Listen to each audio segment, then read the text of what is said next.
Let's start the next life process, respiration. I have taken the book now. This is NCERT book. यहाँ सबसे पहले दो activities दी गई हैं. In the test tube they have taken calcium hydroxide. Formula of calcium hydroxide is lime water. Lime water का formula है calcium hydroxide. And activity में क्या दिया गया है कि एक tube, take 2 tubes, right. एक ट्यूब में आप खुद you blow the air through the lime in this lime water. ठीक है. दूसरा कंडीशन के अंदर उन्होंने एक सिरिंज लिया है. दे हैव टेकन अ पिचकारी और उसको फिल कर लिया एटमॉस्फेरिक एयर से. And we know that atmospheric air contains carbon dioxide, oxygen, nitrogen, lots of gases. तो क्वेश्चन ये पूछा है दोनों में से कौन जल्दी मिल्की होगा, मतलब कौन सा लाइम वाटर, कौन सी test tube. This is test tube A, test tube B. दोनों में से किस में it will get milky early fast earlier. तो इसमें होगा this test tube will get milky fast because हमारे जब हम एक्सेल करते हैं कार्बन डाइऑक्साइड का कंसंट्रेशन कंपेरेटिवली ज़्यादा होता है compare to the air. Fine, understood the activity. चलो let's get start with our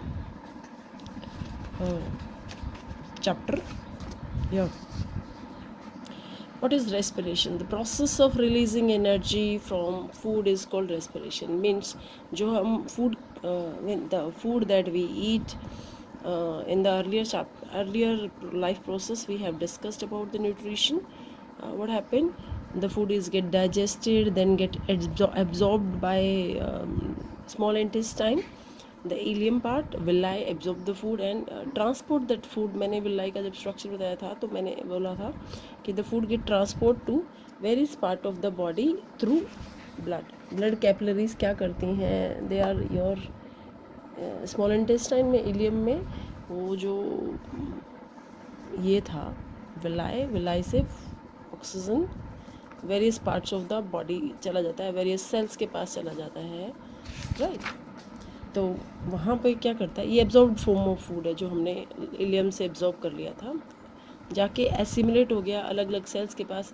अब उन सेल्स को what they need to get energy from the food. तो होता क्या है, अब दूसरे लाइफ प्रोसेस का काम आ गया है, means oxygen. And how do our body get oxygen?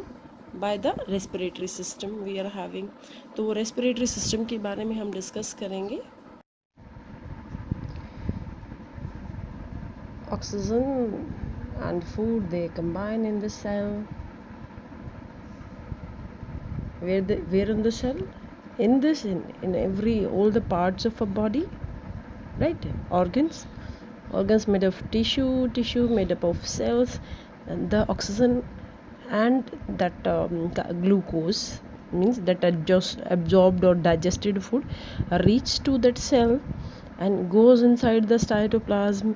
And in the cytoplasm that food, that glucose and oxygen combine and form carbon dioxide and water and releases out energy, right. तो ये सब चीज़ें होती कैसे हैं, इसीलिए उसको cellular respiration कहते हैं, क्योंकि योर सेल इज देयर. ठीक है. The process of respiration which releases energy takes place inside the cells of the body, इसलिए उसको हम सेलुलर रेस्पिरेशन कहते हैं. अंडरस्टैंड. फिर हम करते हैं कि वाई इट इज़ इंपॉर्टेंट, ज़रूरत क्या है, क्योंकि ये हमको एनर्जी प्रोवाइड करती है to carry out all life processes. ठीक है. तो अलग अलग ऑर्गेनिजम्स अलग अलग तरीके से रेस्पायर करते हैं, अलग अलग तरीके से by different ways. Some organism use oxygen to break down the food.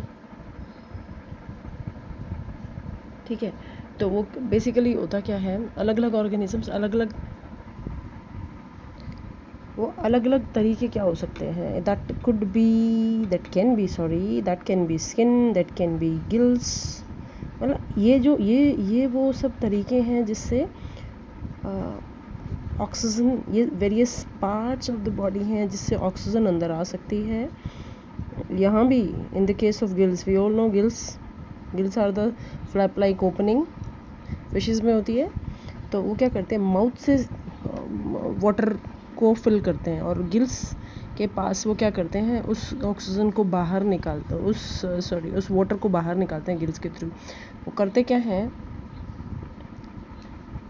कि बहुत सारी ऑक्सीजन, क्योंकि वो वाटर डिजोल्व ऑक्सीजन को लेते हैं वाटर में डिजोल्व ऑक्सीजन एयर की कंपेरेटिवली थोड़ी कम होती है, तो इसलिए जल्दी जल्दी सांस लेते हैं वो।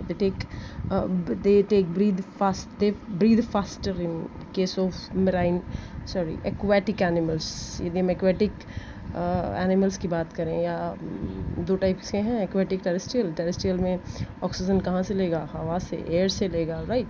तो वो उनमें कौन सा पार्ट इन्वॉल्व होता है, लंग्स। तो जितने भी हैं, देखो स्किन में बेसिकली सब स्किन से लेते हैं, स्किन से टोड भी लेता है, मतलब फ्रॉग एम्फीबियन है। लेट्स डू नेक्स्ट, ठीक है। तो स्किन, गिल्स और लंग्स, इन तीनों से ये तीन वेज हैं, तीन ऑर्गन्स बोलोगे आप, ऑर्गन्स हो सकते हैं through which the oxygen get enter into the body of the living being, right. Skin हो गया, फ्रॉग के केस में होता है, वो स्किन और लंग्स दोनों से ही सांस लेते हैं।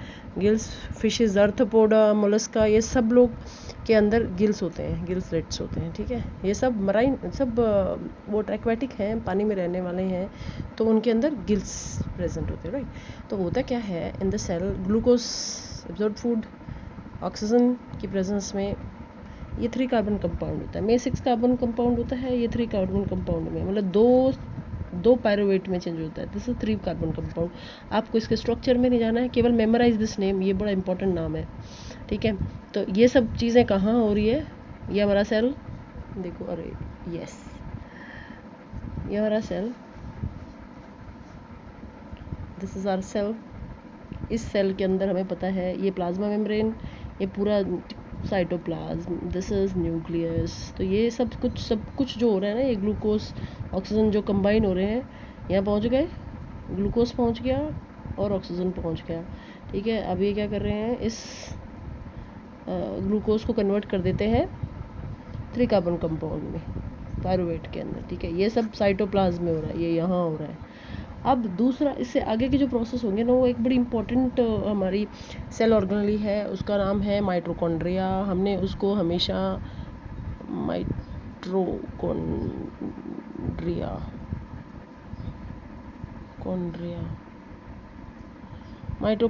CO है ना था, माइटोकॉन्ड्रिया, ठीक है। तो माइटोकॉन्ड्रिया क्या है, हमने उसको किस नाम से जानते हैं हमेशा, कि that's a power house of the cell, okay. तो वो पावर हाउस ऑफ सेल क्यों बोला जाता है, आज मालूम पड़ेगा कि क्यों हम उसको power house of the cell क्यों बोलते हैं। क्योंकि जो आगे वाला रिएक्शन है, जो साइटोप्लाज्म में जो पायरुवेट है, ये सब यहाँ अंदर चला जाता है इस माइटोकॉन्ड्रिया के अंदर, और इसके अंदर वाली सेल के अंदर वाली मेम्ब्रेन पे कुछ ऐसा करते, कुछ ऐसी रिएक्शंस करते हैं कि ATP बन जाता है, बहुत सारा ATP। What is ATP? I have explained here also. Carbon dioxide, water and energy निकलती है बहुत सारी, और ये एनर्जी जितनी हमारी बॉडी को उस वक्त में चाहिए, गट कंज्यूम्ड टू डू वर्क। हमारे डाइजेशन को भी एनर्जी चाहिए, हमारा बॉडी डाइजेस्ट तभी कर पाएगी when it is having energy, ठीक है। ये सारे काम करने के बाद जितना एनर्जी बचता है, जितनी ATP बचता है, ये माइटोकॉन्ड्रिया क्या करता है, अपने पास स्टोर करके रख लेता है, ठीक है। चलिए नेक्स्ट प्रोसीड। हम सबसे पहले पढ़ेंगे ईस्ट में। ईस्ट क्या है, एक यूनिसेलुलर फंजाई है। ये क्या करती है, इसको ऑक्सीजन नहीं चाहिए।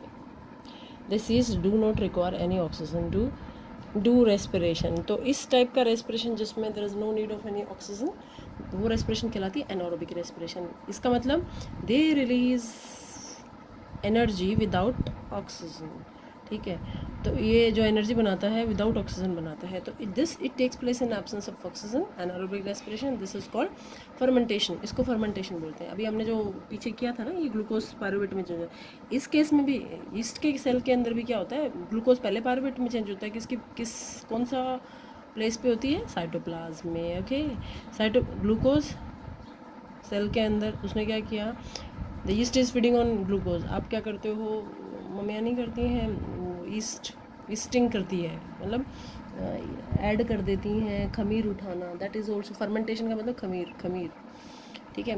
तो वो क्या करती हैं, जिसमें भी वो ईस्ट सेल होती है ना, वो क्या करती हैं, ग्लूकोज अंदर आ जाता है उसके साइटोप्लाज्म में, वो उसको पायरुवेट में चेंज कर देते हैं। अब क्या होता है आगे, what next to the pyruvate, what they used to do, in absence of oxygen pyruvate get converted into what, carbon dioxide and alcohol and energy। जो एनर्जी होती है ना, वो केवल मतलब इस ग्लूकोज के 5% एनर्जी ही रिलीज़ कर पाती है, 5% energy only, 5% energy it can release out with carbon dioxide and alcohol, right. Alcohol बनता है फर्मेंटेशन से। वो आपने सुना होगा कि क्या होता है in case of wine industries, beer industries, इस फर्मेंटेशन किया जाता है glucose, that grapes are in certain industries like wine beer, fermentation किया जाता है, ग्रेप्स को एब्सेंस ऑफ ऑक्सीजन में रखा जाता है, एल्कोहल बन जाता है, right.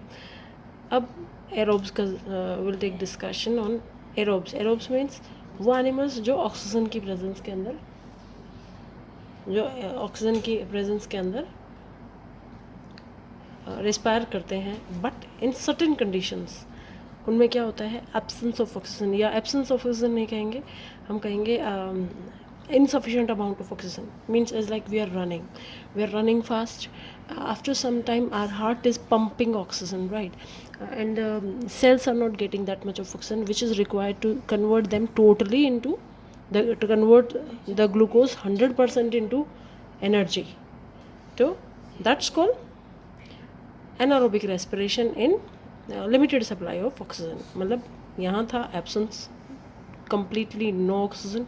Here in this case है एरोब्स, दे आर ईस्ट तो करता ही एब्सेंस ऑफ ऑक्सीजन के अंदर ही है respiration, but aerobic animals means the living beings which respire through which inhale oxygen and survive on oxygen, but sometimes in the insufficient of amount of oxygen में क्या होता है, skeleton muscles, जैसे हमारे skeleton muscles हैं, ठीक है, we are running, I was just discussing, we are running, after some time our heart is pumping the oxygen to various parts of the body, there it is reaching, ठीक है, जितना amount of oxygen चाहिए glucose को completely oxygen और water और energy में convert करने के लिए उतनी नहीं मिलती है, उतनी ऑक्सीजन का अमाउंट नहीं पहुंचता है, तो उसको हम बोलते हैं इनसफिशेंट अमाउंट।